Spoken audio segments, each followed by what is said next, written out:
are basically made up of objects which describe pages. Some of those objects are actions.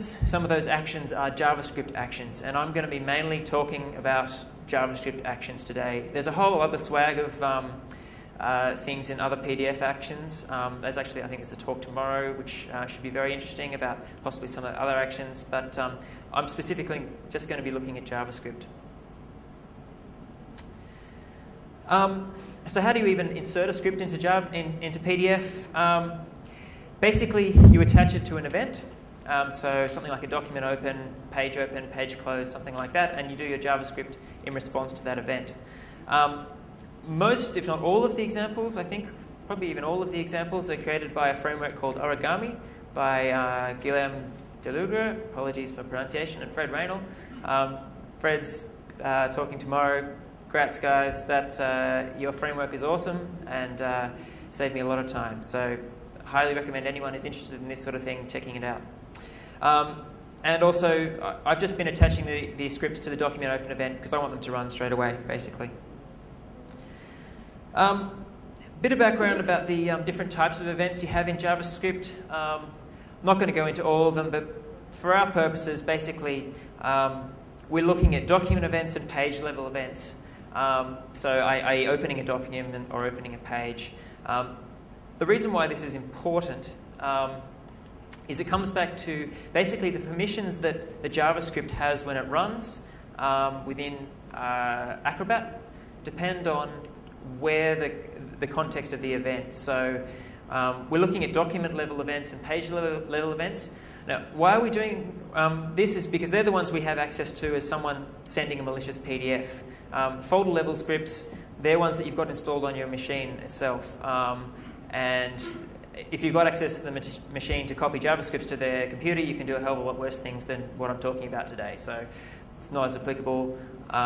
Field level is basically form actions, and it has the same privilege as page and document. And batch level are not accessible to just a normal document. So it's really just document and page level events. So why do we care about this? Basically, there's a whole bunch of functions within Acrobat that would be really useful for trying this sort of attack, but you're not allowed to use them in an Acrobat reader because they have what's called a privileged context. And so today I'm not talking about trying to escalate into privileged context. I'm purely talking about what you can actually do within Reader by itself. Okay, so first of all, we're talking about persistence. So as I sort of alluded to with the Java example, the persistence is really nothing fancy or nothing revolutionary. It's basically just an infinite loop. So I've got a simple function here that just pauses for a given amount of time, which is just basically a poor man's sort of thread.sleep or something like that. Okay, so another thing for anyone who wants to have a play with Acrobat and PDF, it's not like Flash where you have trace for debugging. Flash is nice, you've got trace, you can debug to disk, you can see what's going on. In Acrobat, there aren't really anything very nice. There is a debugging console which you can enable. The trouble with that is A, it doesn't work when you load a PDF within the browser, which is really what we care about. And the other thing is that things like if your program crashes or goes into a lock, you lose all the debug output, and it's and because of the nature of this type of program, you're popping infinite loops all the time.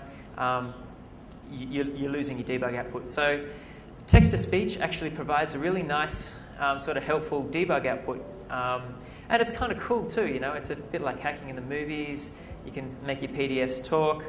Some other alternatives, if you don't want to use that, you can use global.setPersistent to write, to basically store variables to disk, but it didn't really work consistently for me. Sometimes it would write it. Basically, you don't have a flush function, so you can't guarantee that what you're writing will actually get written to disk. A really basic way to do it is also just use app.launch URL and then log the result. But it's pretty slow because you're popping a browser window every time you want to debug something.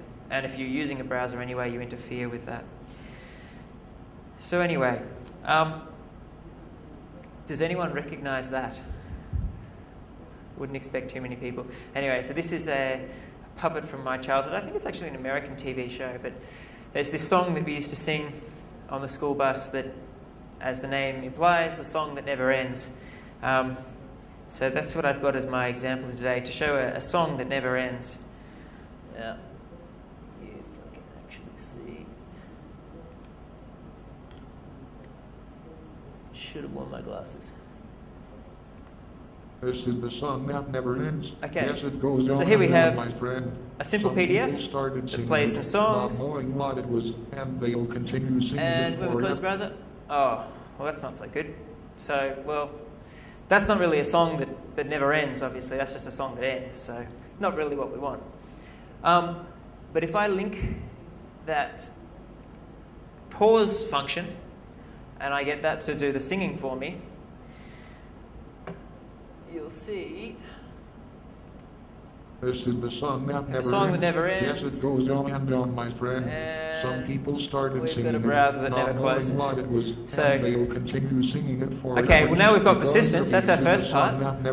We can't get rid of it. Goes on and on, my friend. Some without people killing started singing it, not knowing what it was, and they'll continue singing it forever just because this is the song that never ends. Yes, it goes on and on, my friend.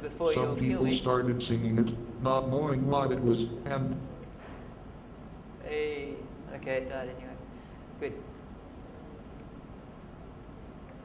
Okay, I had a timer on it too, so after the given amount of time, it finishes the infinite loop and dies. So, okay, that's our first part. We've got some sort of persistence, but it's not really, I mean, it's not that useful unless, you know, the whole window's hidden, because if the user can just see that the whole process is just sitting there hung, then that's not it's not exactly a subtle attack.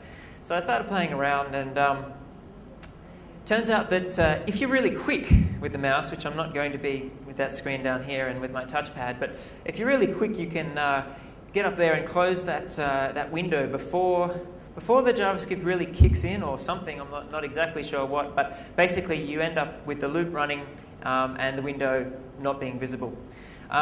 So now obviously when you're trying to attack a user, you don't have the ability to just control the mouse and, you know, close the window, or at least it's not very subtle if they do that. So what we can do, if I get this right. Okay, I'll just quickly go. So this is the code for those last two demonstrations. So the first one just does the song that never ends. The second one starts the song that never ends, and then it just goes into a loop for 30 seconds. And that's enough to stop the browser from closing. Okay, so the key thing here in actually launching a useful attack is getting the browser to disappear before the PDF locks up that window and you lose and use any sort of interactivity. This can be automated just by using pop-up windows and scripting, as it turns out, as long as you get the timing right. So you may have to bear with me a little bit, but we'll see how we go.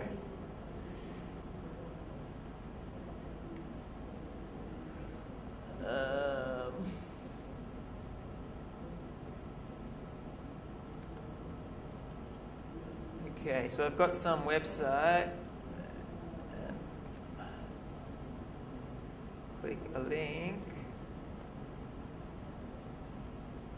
And any luck. I'm still alive. Okay. So we have our... I'm still alive. So here you can see I can still use the browser. And in the I'm background, still alive. Obviously, I've got my PDF running, and it's going round in a loop saying, still alive. I'm still alive. Now, I'm still alive. Can't remember exactly how long I set that to loop, but I'm still alive. In the interest of sanity, I'll just kill it.